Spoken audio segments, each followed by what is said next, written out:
Hello and welcome to the 1.17 stable patch. This patch has been out on experimental for a few weeks now, but today it finally went to the stable branch of the game, which means now it's available on PC, Xbox, and finally on PlayStation. So let's quickly review all of the new changes in the patch rapid fire style, but before we do, please do me a favor and hit that subscribe button so you can watch my other patch updates, my guide videos, and my adventure videos. I've got a new Banov video coming out on Saturday that you do not want to miss. Alright, let's get started. The Longhorn has finally been reintroduced to the game. It's a 308 pistol. It takes a bottle suppressor and a pistol scope. This is by far the most powerful pistol in the game, and it is just a little bit more powerful than the BK-18 rifle in terms of health damage. It's good to have you back, gorgeous.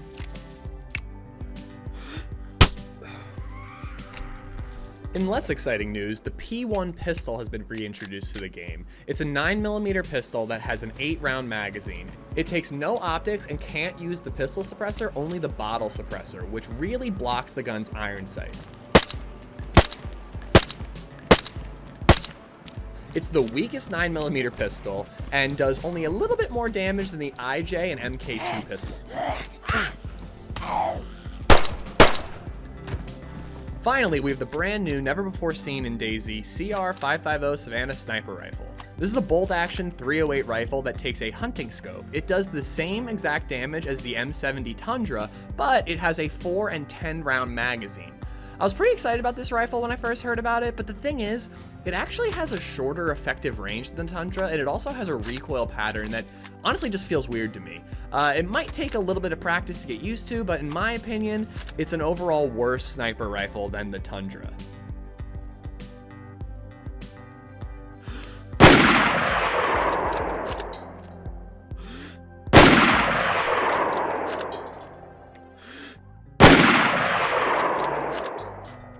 Next up, we have a whole mess of new craftable items and some tweaks to the crafting system.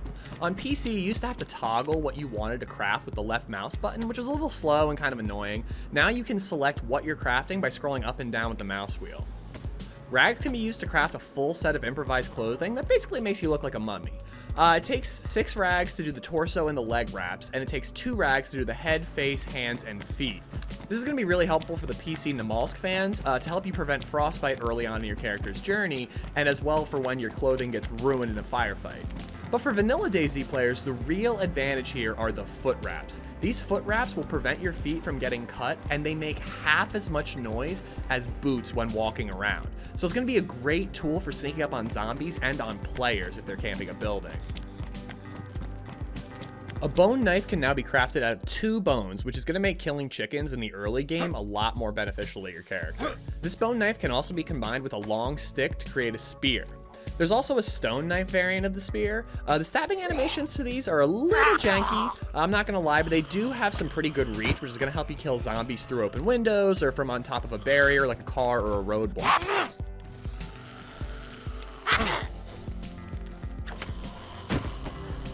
An improvised cooking stand can be made out of 2 short sticks and 1 long stick, and can be used to cook food in a cooking pot.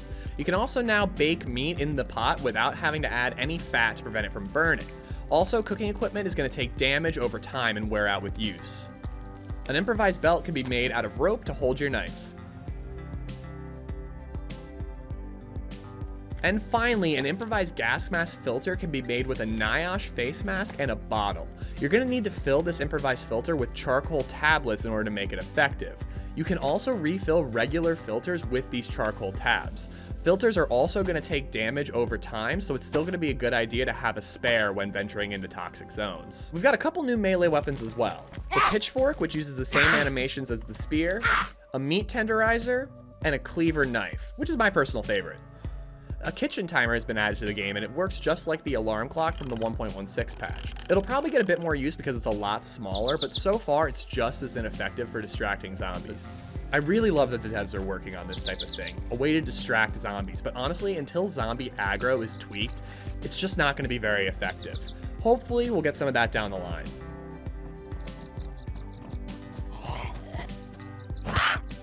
We've also got some changes to the vanilla maps. Chernarus has had a rework of Nizhnoy, which is a spawn town just south of Berezino.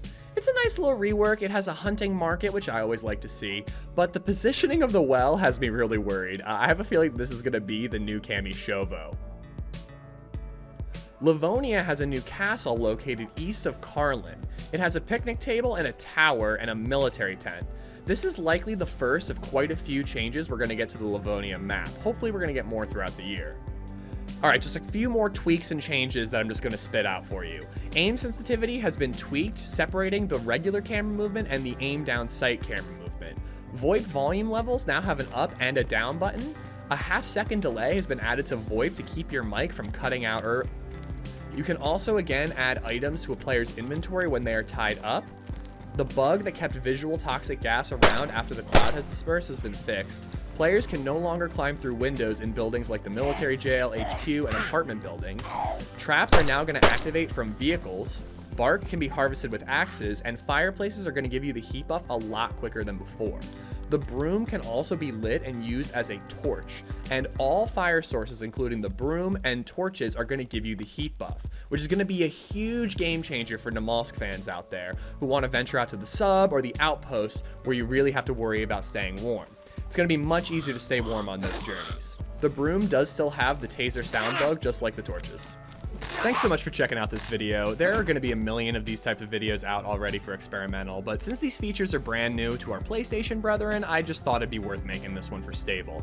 I also made a small post about this, but I figured I'd mention it here. I'm no longer holding myself to a weekly YouTube release schedule. I'm still going to be making YouTube videos when I have the content and when I'm 100% happy with the quality of the video, but I'm just not going to pressure myself to have one out every single week like I've done for the past year. I am still streaming over on Twitch 5 days a week, so if you're really missing my content, I'd love to see you pop in over there and say hi. Thanks again for watching, and I hope to see you in the comment section of my hour-long Banov video, which is going to be coming out on Saturday. You know, why don't we give you a little preview of that video just to round things up. Hopefully it'll get you excited, and then hopefully you'll come back on Saturday to watch it. Alright, here's our town.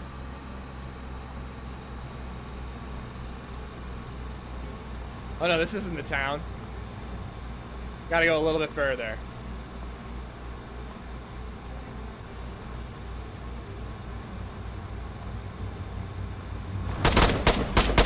Fuck! Oh my god, oh my god!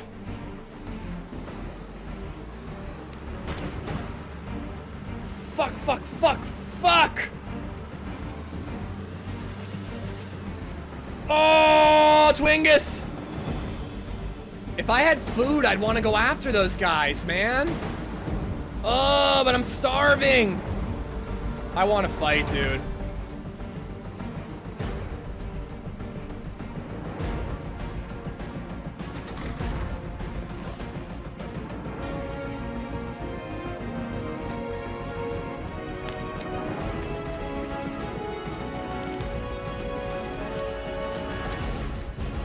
That saline will give me the hydration I need to stay alive.